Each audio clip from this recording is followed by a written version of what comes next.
Good morning, student. Today we are going to see solvent extraction. So liquid extraction is a technique in which solution, usually aqueous, is brought in contact with a second solvent, which are usually organic, essentially immiscible with a first, in order to bring about transfer of one or more solute into the second solvent. The separation are convenient, rapid and simple. Mostly they are carried out in separating funnel. Now we are going to see the principle of solvent extraction. The technique of solvent extraction is based on Nernst's distribution law. According to this law, when a solute is equilibrated between two immiscible solvents in contact with each other, it gets distributed between the two solvents in a fixed proportion. It is important. The ratio of concentration of solute in a two solvent is called as distribution coefficient or partition coefficient. It is given by K is equal to C0 divided by Cw, where C0 is a concentration of solute in organic phase, while Cw is concentration of solute in aqueous phase. The species to be separated is covered into a form, the species to be separated is converted into a form which can be extracted by other solvent. After conversion into suitable form, the solution is brought in contact with other solvent that is immiscible. It is equilibrated for sufficient time so that species passes selectively into other solvent and can be analyzed subsequently. If a metal is to be extracted, it is first converted into a complex and then it is extracted into your organic solvent. Now we are going to see how this technique is worked. Solvent extraction is carried out in basically three steps. First is formation of distributable species. If a metal ion is to be extracted from aqueous solution into an organic solvent, it cannot be directly brought in contact with organic liquid. First, it is treated with suitable ligand to form a complex. So just see here, if we want to extract this metal, so first we have to treat this metal with the ligand. So this when this metal is treated with the ligand, it is going to be a form complex, that is MlN. This is the complex of your metal. Now in second step is distribution. After formation of distributable species, that is a complex, immiscible solvent is added to the solution and shaken vigorously in order to establish equilibrium. At equilibrium, the concentration of organic and aqueous phases follow Nernst's distribution law. So first, your complex is dissolved only in aqueous media. Then organic solvent is added, and this both this layer, that is aqueous layer and organic layer, are shaken vigorously. Because of that, there is the equilibrium is formed. Some part of your complex goes into a organic layer, which is shown here. So your complex is distributed basically into two layer or two solvent. First is aqueous layer, which is generally of water. Your complex is also present in a aqueous layer. It is also goes in your organic layer, and there is a equilibrium in that. So interaction, third step is interaction in organic phase. After crossing the phase boundary, the species may undergo polymerization, dissociation, etc. in organic phase. This can be analyzed either in same solvent or by re-extracting into the aqueous solvent. So when you are when your complex goes in an organic layer, then there is a process of polymerization, dissociation. This type of process goes to be happen with your complex. Now we are going to see types of extraction. First type is batch extraction. In this method, the total volume of organic and aqueous solvents are brought into a contact with each other in a single batch. This type of extraction is carried out in separating funnel.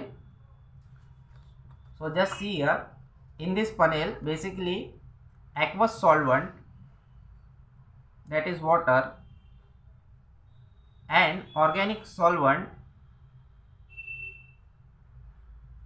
they brought with each other, and they are shaken vigorously. The two liquids are put in contact with each other and shaken vigorously for sufficient time. After complete extraction of lower layer is removed, and then upper layer is taken out. Now second method is back extraction or stripping. Most of the time analysis is not carried out in organic phase. On the contrary, the species is brought back into aqueous phase. This can be achieved by either setting appropriate pH or by using another complexing agent to form complex that is more soluble in water. Third process is of continuous extraction. This is the diagram of continuous extraction. So in this diagram we see that extractant is added continuously and it is taken out continuously into this apparatus. So for complete extraction, it is necessary to have large number of extraction. This is possible using continuous extraction process. For this, extractant is added dropwise and removed dropwise from the solution of the species as shown into this diagram. Next is counter current extraction. In this technique, two immiscible solvents are made to flow in opposite direction. If your first solvent go in a left side direction, then your second solvent go in right side direction, but they are in contact with each other. They have should contact with each other. This technique is most sufficient among all the techniques. Next technique is Soxhlet extraction. Basically, Soxhlet extraction, it is the name given because of this apparatus. This apparatus is known as Soxhlet apparatus for extraction. This method is based on continuous extraction of desired constituent from the solid sample into organic solvent. It is carried out in the apparatus called Soxhlet extractor.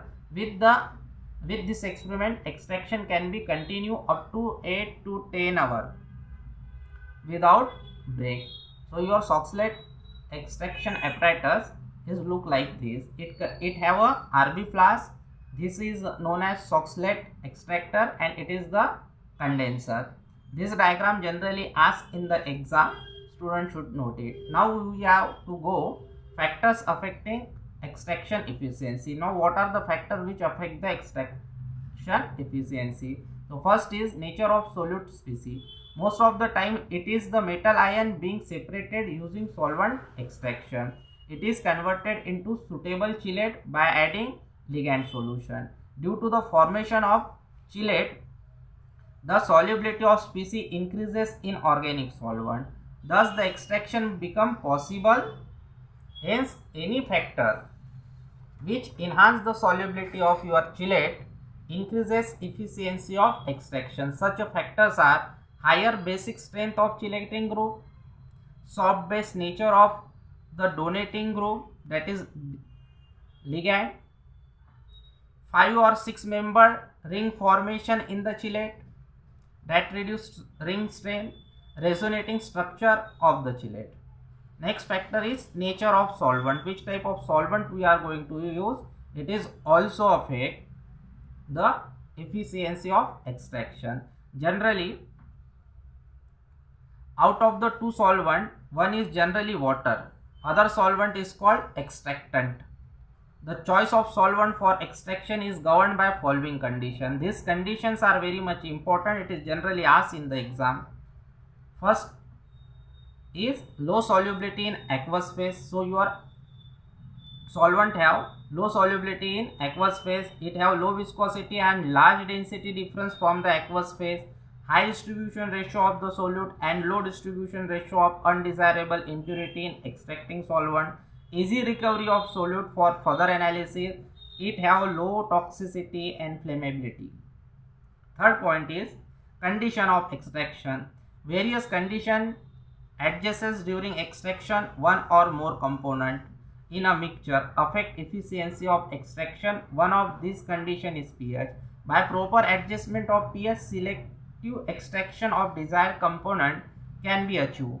pH is controlled by using buffer. Dithiazone can be used as an extracting agent for selective extraction of various metals in chloroform under the following conditions. So just see that if we want to extract copper 2 with the help of dithiazone reagent, so maximum extraction or optimum pH condition for this is 1. Your pH should be 1 in that case. For if you want to extract H2 Hg2, so you have to adjust your pH of the solution in between 1 to 2. If we have to extract Ag1, then optimum pH is 1 to 2. For Sn2, optimum pH, working pH is 6 to 9. For cobalt 2, it is 7.9. For nickel 2, it is 8. For zinc and Pb2, it is in between 8.5 to 11. Next factor is synergetic effect. In some cases, when mixture of a reagent is used for extraction, the extraction efficiency is increased. Such effect is called as synergetic effect. A mixed complex is formed in this case, which is extracted with higher efficiency. This concept has been utilized successfully in the case of dithiazone in a combination with a pyridine or 1,10-phenanthrolene. Now, complex of nickel with dithiazone in a presence of 1,10-phenanthrolene get extracted according to following equation. So basically, in this reaction, your nickel 2 plus ion is reacted with dithiazone, which is shown by general formula H2DZ, and 1,10-phenanthrolene, which is shown by in a short form phen. So it is this nickel going to be a form complex with your dithiazone as well as phenanthrolene, and because of that its efficiency due to the synergetic effect present, this complex have synergetic effect, and because of that efficiency get increased. Number of extraction in the same volume of extractant, if a large number of extraction are carried out taking small volume of extractant every time, the efficiency of extraction increases. Let's assume that two phases is water and extracting phase is organic phase. The ratio of molar concentration of solute in a two solvent is called distribution ratio, D. It is given by D is equal to C0 divided by Cw, where CO is concentration of solute in organic phase and Cw is concentration of solute in water. Let capital V is equal to total volume of solution from which solute is to be extracted. It is generally a water, and small v is the portion of extractant taking every time for extraction. N is the number of extraction. X0 is total weight of solute in a water. Xn is the weight of solute remaining after n extraction in water. So Xn is equal to, Xn can directly write as X0 into bracket capital V divided by capital V plus capital D multiplied by small v raised to the power n. It should be noted that increasing the volume of extraction and decreasing, it should be noted that increasing the number of extraction, that is this value, if we increase the value of n and decreasing the volume taken for each extraction, that is value of small v, one can decrease the amount of unextracted solute, thereby increasing the efficiency of your extraction. Efficiency of extraction can be calculated by determining percentage of solute extracted. It is given by percentage efficiency is equal to X0 minus Xn divided by X0 multiplied by 100, where Xn is weight of solute remaining after n extraction and X0 is total weight of solute in organic phase. So in our next class we are going to see application of solvent extraction and numericals on solvent extraction technique. Thank you very much.